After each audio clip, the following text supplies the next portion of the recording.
setting suspension V80 VXR 80 tahun 97 dari Jakarta yang ke Jogja untuk rebuild. Ini mobil baru dapat lah, baru beli terus rebuild untuk ikut overland di Jogja besok hari Jumat Sabtu Minggu. Nah, mobil ini concern kita adalah membenerin mesin, karena mesin bospomnya udah keausan.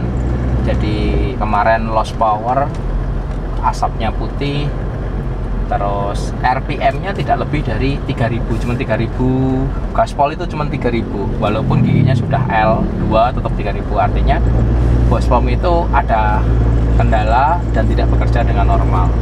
Sekarang kita tes, ini udah bawahnya udah enak, mesinnya udah kencang, udah smooth, powerful dengan setelan setup standar. Nah, kemarin juga dari mesin itu ternyata diketemukan bahwa turbonya sudah rusak.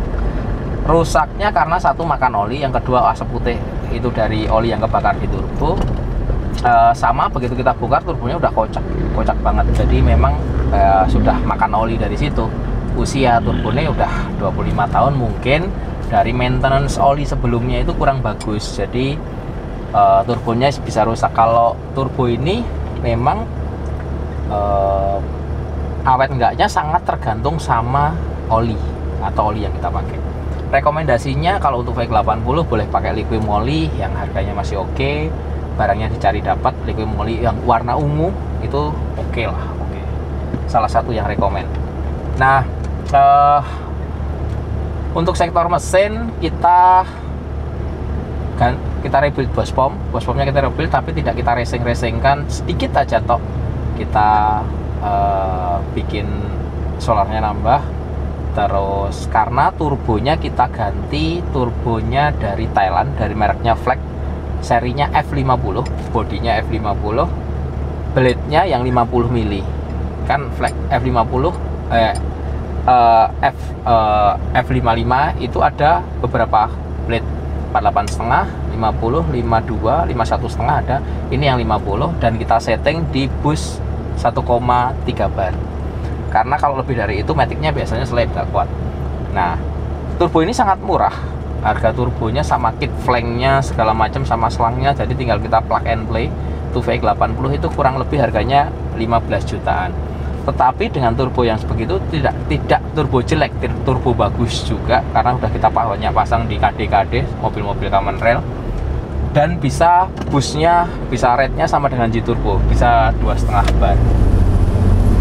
Turbonya spooling di RPM lebih rendah, jadi harapan kita memang begitu dikasih F55 48,5 mili itu pasti spoolingnya di RPM lebih rendah.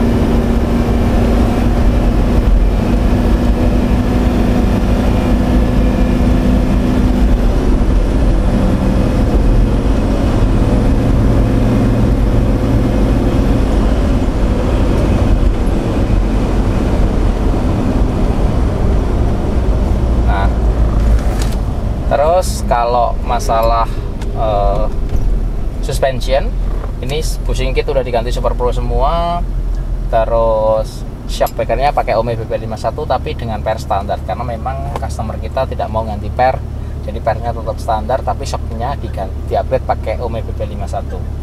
Nitronya standar, setelannya compression yang depan di 3 ya, Dek ya. 3 ribonya 6.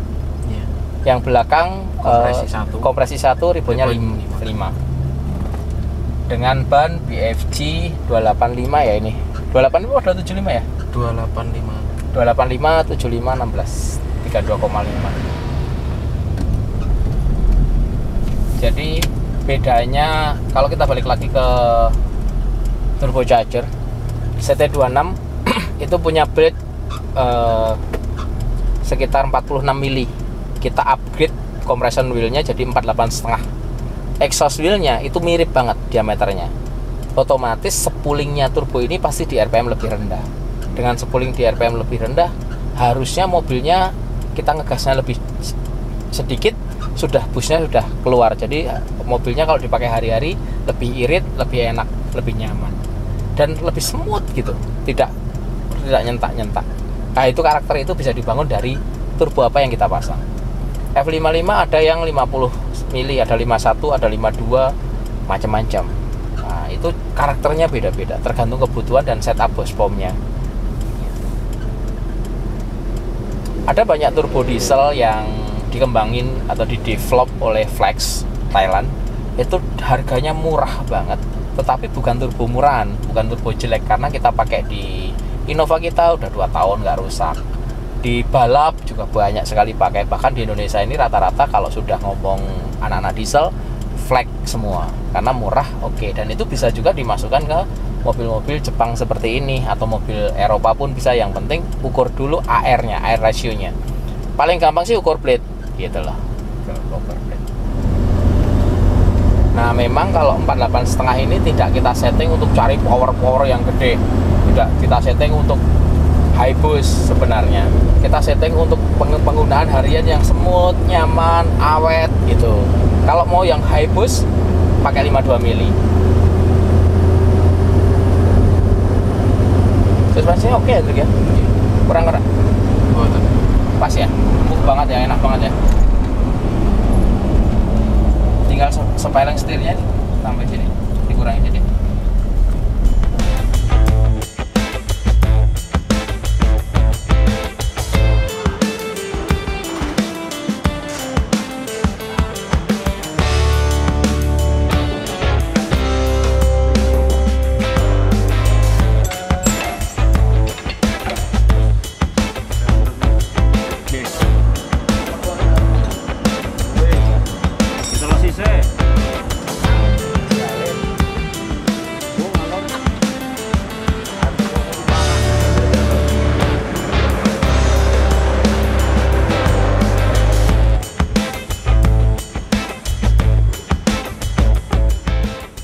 Oke, kawan lamban, ketemu lagi. Saya cerita masalah 80 series. Problemnya yang mulai terjadi adalah bospom. Kalau bospom injektor pump sama injektor itu kan gampang ya, udah sering kita bahas.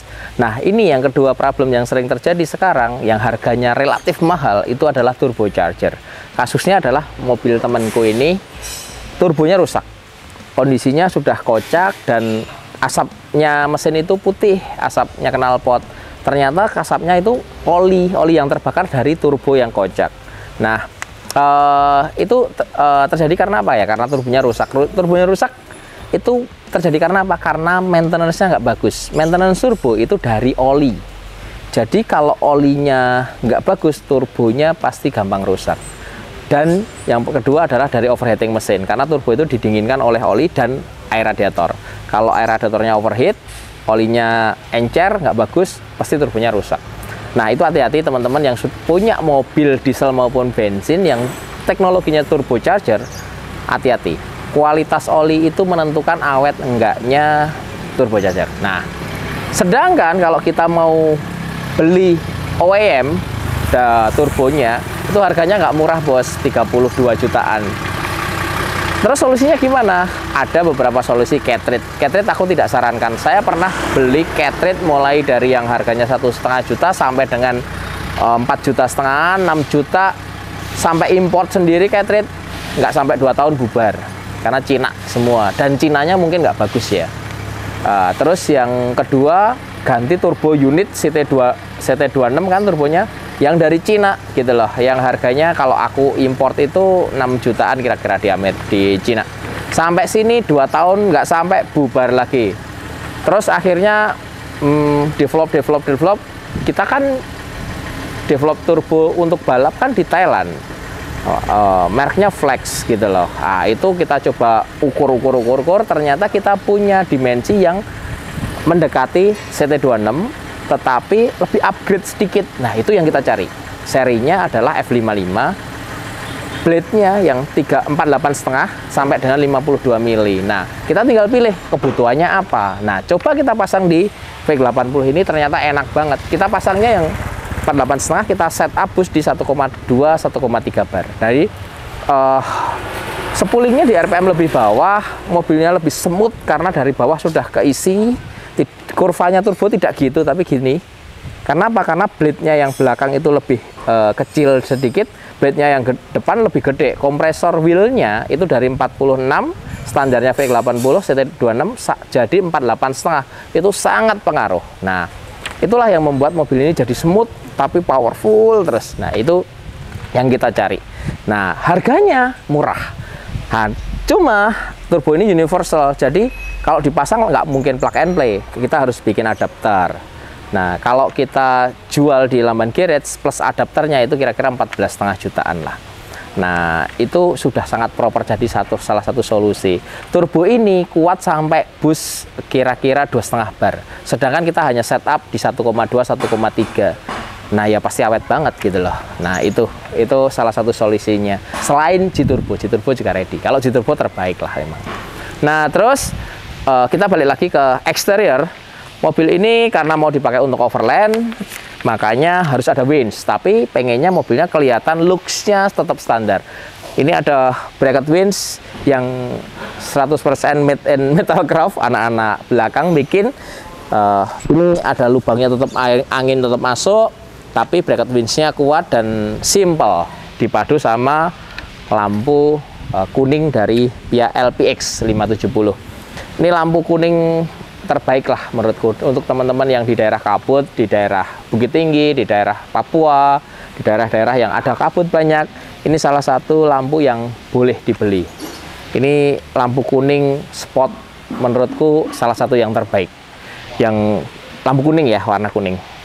Nah, itu cukup winch-nya pakai Warren VR Evo Plasma. Jadi dengan Warren VR Evo 8, 10 itu tidak perlu merubah aki atau nggak perlu double aki.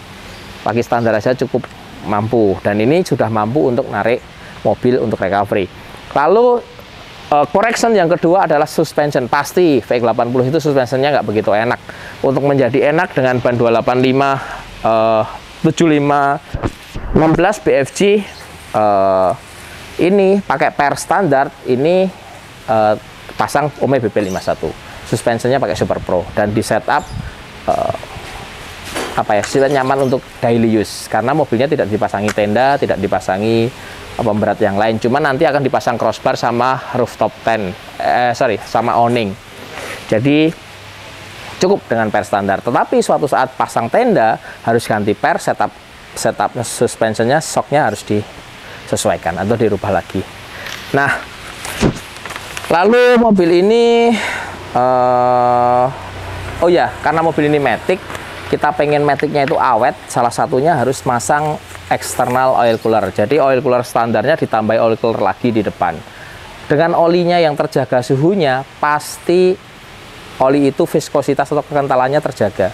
Otomatis maticnya pasti awet. Nah, teman-teman kalau sudah modifikasi atau menambah beban lebih di mobilnya dan mobilnya matic, sarannya walaupun sudah ada oil cooler standarnya yang dimasukkan ke radiator, itu ditambahi external oil cooler, sama seperti yang dilakukan di mobil ini. Mobil JK kalau dipakai off-road pasti external oil cooler. Mobil Fortuner, Hilux yang matic yang sudah di remap, yang sudah pakai ban gede, pasti external oil cooler. Itu dalam jangka waktu yang lama mobilnya pasti maticnya awet. External oil cooler banyak sekali mereknya. Derale paling oke salah satunya dengan harga yang oke, kualitas yang oke, ada macam-macam. Nanti boleh lihat ke Laman Garage. Nah, apalagi ya dari mobil ini ya? Oh, beberapa foli kecil-kecil. Oh ya, satu lagi, kalau kita beli V80 tolong perhatiin selang-selang yang ada di dalam mesin. Selang radiator atas bawah, selang heater, selang macam-macam. Semua selang yang dilalui oleh air radiator itu mungkin ada 9 kalau nggak salah, selang kecil-kecil gitu. Itu harus kalau bisa dicek semua, kalau perlu diganti semua. Karena begitu bocor, semua air radiatornya kurang, habis overheating. Sama satu lagi, V80 itu kemarin beberapa teman setelah upgrade Bospom di sini merasa nyaman, terus dipakai luar kota di tol. Nah, overheat di tengah jalan. Aku tanya, Pak, Bapak pasti lebih dari 130 km per jam ya? Iya, nggak kerasa. Iya, jadi aku juga belum dapat solusinya, dimana kalau V80 itu kalau lebih dari 130-140 pasti temperaturnya naik. Begitu dikurangi turun sendiri. Nah, aku pernah nyoba, kap mesinnya tak lepas, nggak naik. Mau 160 juga nggak naik. artinya mungkin flow udaranya kurang oke. Nah, mau gimanain gitu loh, kita nggak bisa ngapa-ngapain. Jadi tolong kalau teman-teman bawa V80, lihat kalau bannya sudah gede 35 gitu, kadang-kadang speedometernya 130, kecepatannya lebih.